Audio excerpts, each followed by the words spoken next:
Halo, apa kabarnya? Semoga baik-baik saja ya. Dan terus semangat belajar, karena kita manusia harus terus belajar. Dunia terus berubah, perkembangan selalu membuat ada potensi, tapi juga ada disrupsi. Nah, portal saya selalu ingin membagikan banyak sekali hal-hal baru. Begitu juga saya ingin mendengarkan banyak hal-hal baru dari teman-teman. Salah satunya adalah pertanyaan-pertanyaan yang datang kepada saya, yang dikirim ke email saya ke dianta.hasri@gmail.com. Jadi bagi teman-teman yang pengen bertanya juga, silahkan email saja ke sana. Nah, pada konten kali ini saya akan memilih 5 pertanyaan yang saya rasa mewakili banyak dari teman-teman.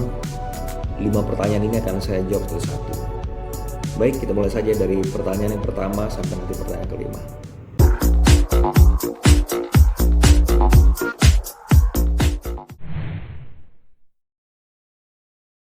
Oke, bagaimana memulai bisnis? Intinya, kita memulai bisnis itu harus ada ide bisnisnya dulu. Bagaimana cara mencari ide bisnis? Saya sudah ada buat satu konten video sebelumnya. Anda silakan lihat tips bagaimana mencari ide bisnis. Ada 2 cara, internal dan eksternal. Nah, ide bisnis itu bagi saya lebih mahal dibandingkan investasi yang Anda akan gelontorkan masukin ke situ, karena ide bisnis itu adalah ibaratnya emas yang masih tertutup oleh lumpur. Nah, bagaimana prosesnya kita mengembangkan bisnis tersebut? Kita mencoba untuk pelan-pelan membersihkan emas tersebut hingga akhirnya bisa menjadi emas murni yang sangat mahal. Nah, ide bisnis itu harus Anda temukan dulu, baru kita bisa memulai bisnis. Saya selalu ngasih tahu kepada mahasiswa saya bahwa kalau memulai bisnis itu cukup 10% mikir tentang ide bisnisnya seperti apa, konsepnya itu seperti apa, jalannya seperti apa. Sisanya 90% harus action. Jadi tipsnya dari saya, yang pertama cari dulu ide bisnisnya apa. Kedua, langsung action. Cukup 10% mikir, 90% action. Oke, produknya snack ya. Snack, keterangannya nggak jelas snacknya apa ya, tapi anggap saja ini umum snack. Apa sarannya supaya laku? Oke, teman-teman, pertama kita harus tahu dulu ini snacknya ini, produknya ini daya tahannya berapa lama. Nggak semua produk, kan ada beberapa orang udah pakai online aja, pakai online. Kalau saya prefer adalah lihat dulu karakteristik produknya ini. Produknya ini seperti apa? Daya tahan itu seperti apa? Kalau daya tahannya lama, kita pakai online, enak distribusinya ke seluruh kota Indonesia itu enak. Tapi kalau misalkan produknya ini nggak tahan lama, seperti bolu, produk-produk makanan yang basah ya, jadi nggak bisa tahan lama kan? Jadi mungkin hanya pun 3 hari, seminggu, bahkan mungkin hanya beberapa jam. Anda harus melihat, berarti karakteristiknya ini secara online tidak bisa terlalu kita push untuk pembelian langsung, jadi orang beli langsung delivery. Mungkin harus ada integrasi antara offline dan online. Bila produk Anda bisa tahan lama, kita bisa menggunakan nge-pushnya lewat digital marketing, lewat postingan di media sosial, iklan-iklan di sosial media, dan juga di berbayar, misalkan seperti di Google ataupun di YouTuber, selebgram yang mengulas produk-produk makanan Anda. Atau bila produk Anda ini tidak tahan lama, jadi saran saya digital media ini difungsikan sebagai branding untuk meningkatkan awareness dari brand Anda, memberikan edukasi. Tetap Anda bisa menggunakan channel-channel tadi, sosial media yang berbayar ataupun tidak berbayar, baik Anda menggunakan selebgram ataupun akun Anda sendiri, itu silahkan. Tapi fungsi produk yang tidak tahan lama ini lebih kepada untuk branding.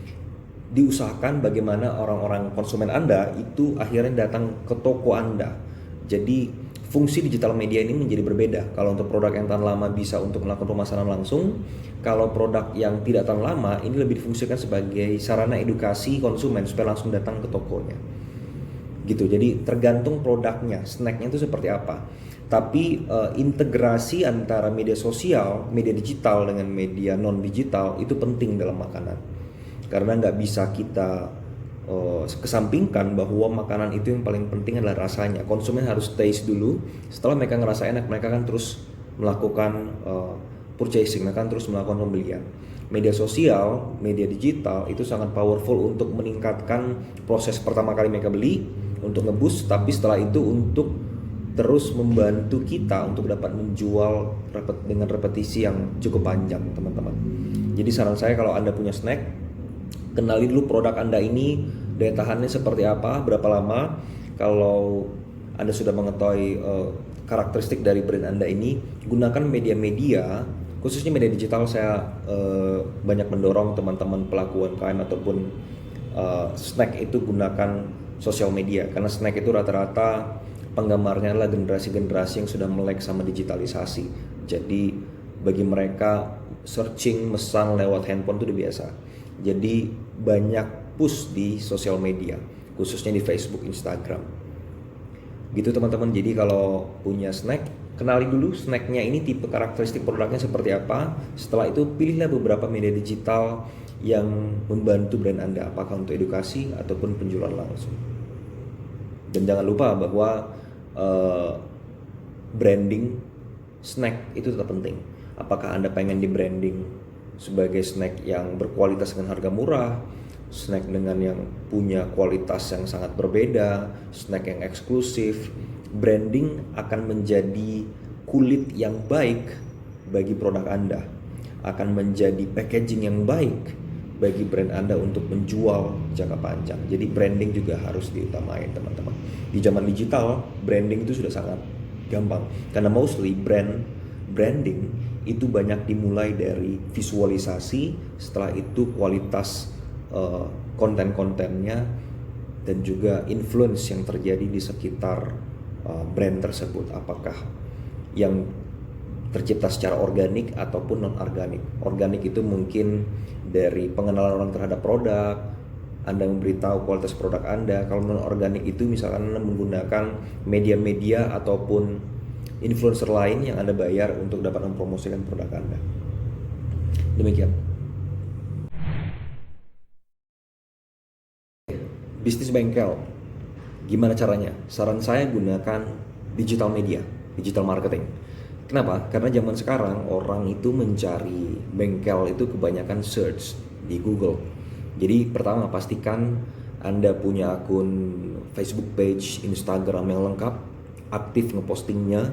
Kedua, jangan lupa daftarkan bengkel Anda di Google Maps supaya orang pada saat searching bengkel, nama bengkel Anda keluar. Ketiga, gunakan iklan search engine di Google. Jadi pada saat orang mencari bengkel, pilihannya keluar ada bengkel Anda. Tentu sebelum Anda membuat iklan di Google ini, Anda harus punya website. Oke, website yang simple saja. Buat website sekarang nggak mahal kok. Anda bisa gunakan seperti website builder yang murah tapi berkualitas seperti Wix.com. Anda silakan lihat Wix.com. Anda bisa mendapatkan website dengan template-template yang menarik, yang bagus, yang profesional dengan harga murah, cuman berapa puluh ribu sampai berapa ratus ribu per bulan. Yang paling mahal tuh kalau e-commerce. Nah, setelah itu teman-teman, Anda bisa menggunakan influencer ataupun YouTuber untuk dapat mereview bengkel Anda. Itu untuk meningkatkan kredibilitas bengkel Anda di mata netizen.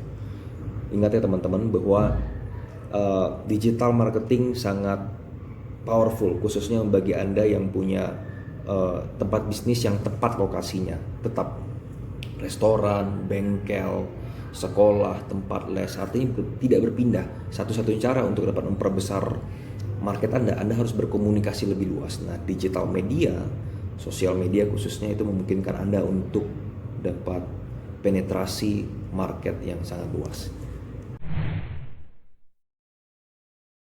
Oke, digital marketing sangat akan membantu Anda kalau Anda adalah agen asuransi. Karena agen asuransi ini kan tipe kerjanya kita mencari prospekan, datangin orang satu persatu. Artinya Anda butuh waktu untuk datang ke tempat orang tersebut. Selama sehari mungkin Anda hanya bisa bertemu beberapa orang maksimum. Tapi dengan digital marketing, dalam satu hari Anda bisa menjangkau ratusan bahkan ribuan orang dengan melakukan iklan digital. Nah, saran saya, Anda sebagai agen asuransi pertama harus melek tentang digital marketing. Kedua, lengkapkan semuanya, Facebook page Anda, Instagram Anda, mengenai bahwa Anda adalah agen asuransi yang akan membantu mereka. Berikan mereka pengetahuan mengapa mereka harus punya premi asuransi. Ketiga, Anda harus punya website yang mencerminkan kualitas dan kepercayaan bagi konsumen, bahwa Anda adalah agen yang punya pengalaman dan Anda bekerja dalam sebuah perusahaan asuransi yang terkenal, terpercaya. Anda bisa menyampaikan produk-produk Anda di situ. Dan jangan lupa untuk mengiklan di digital media untuk dapat menggrab pasar sesuai dengan target market Anda. Misalkan Anda ingin menyasar segmen pasar paruh baya, misalkan umur 30-35 tahun, cowok atau cewek, di daerah mana, di daerah tempat Anda tinggal, misalnya di Bandung, Anda tembak di Bandung, maka iklan tersebut akan muncul kepada calon konsumen yang umur 30-35 tahun di kota Bandung. Bahkan kalau perlu Anda masukin interestnya adalah tentang keuangan, asuransi, investasi, seperti itu. Jadi akan masuk kepada iklan tersebut, akan dilihat langsung oleh karakteristik demografis tersebut.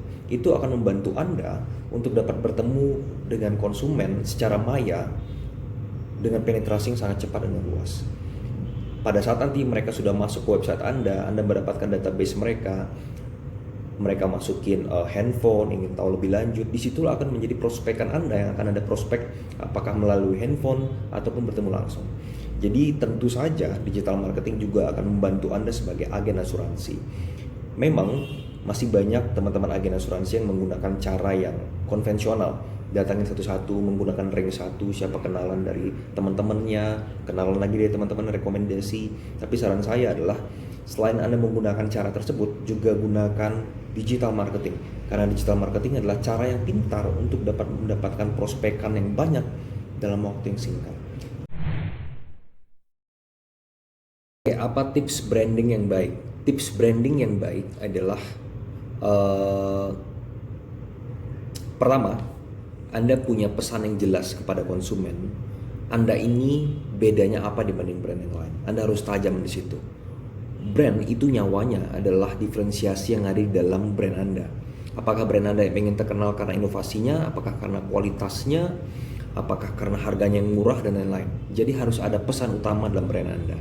Kedua, Anda harus menerjemahkannya menjadi bahasa yang dapat dilihat oleh konsumen. Bahasa yang dapat dilihat konsumen itu desain. Desain itu bisa warna, bisa shape, bisa logo. Setelah itu adalah iklan-iklannya, baik berupa suara, iklan-iklan di radio, iklan-iklan di podcast, pengulasan di podcast, dan juga video-videonya, foto-fotonya, poster-posternya. Dan yang ketiga, teman-teman, yang gak kalah penting adalah lakukan itu dengan kontinuitas jangka panjang. Karena pengembangan brand itu tidak terjadi dalam waktu yang singkat. Dia butuh waktu yang cukup panjang. Karena apa? Karena begini, pada saat kita melakukan branding, konsumen mulai mengenal. Pertama kali brand Anda launching, konsumen mulai mengenal. Konsumen membeli, konsumen mencoba. Dia puas, Anda terus melakukan branding terus. Pada saat Anda melakukan branding, orang itu melihat bahwa produk ini akan stabil terus-menerus kualitasnya sesuai dengan delivery oleh apa yang Anda pesankan di benak konsumen tersebut. Terus Anda lakukan seperti itu, terus Anda lakukan seperti itu. Akhirnya brand tersebut akan tercipta personanya sendiri. Repetisi, kontinuitas itu sangat penting dalam strategi branding. Kita nggak bisa melakukan branding dalam waktu pendek, nggak akan bisa. Tapi kalau kita pengen nge-push sales dalam waktu pendek bisa. Tapi bagaimana, ibaratnya begini, bagaimana membuat Anda percaya sama saya untuk mengelola uang Anda kalau Anda baru kenal sama saya?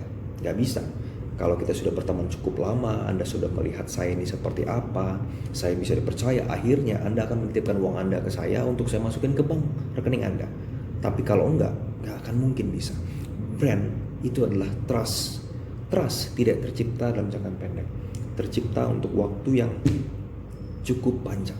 Oke teman-teman, demikian ada 5 pertanyaan yang mungkin cukup mewakili teman-teman semuanya. Namun bila masih ada yang ingin ditanyakan, saya sangat terbuka dan saya ingin sekali mendapatkan pertanyaan-pertanyaan dari teman-teman, karena dari situ juga saya belajar. Kirim saja pertanyaan kalian ke dianta.hasri@gmail.com. Saya akan mencoba untuk menjawabnya, baik melalui email ataupun melalui video-video saya. Terima kasih teman-teman. Bila video ini Anda rasa berguna, silahkan dapat di-share ke teman-teman Anda yang membutuhkan juga. Dan jangan lupa untuk tetap update di portal saya. Siapa tahu ada ilmu-ilmu baru tentang marketing, tentang bisnis, motivasi yang bisa Anda gunakan dalam pengembangan karir ataupun bisnis Anda. Akhir kata dari saya, tetap belajar, tetap kreatif, dan tetap semangat.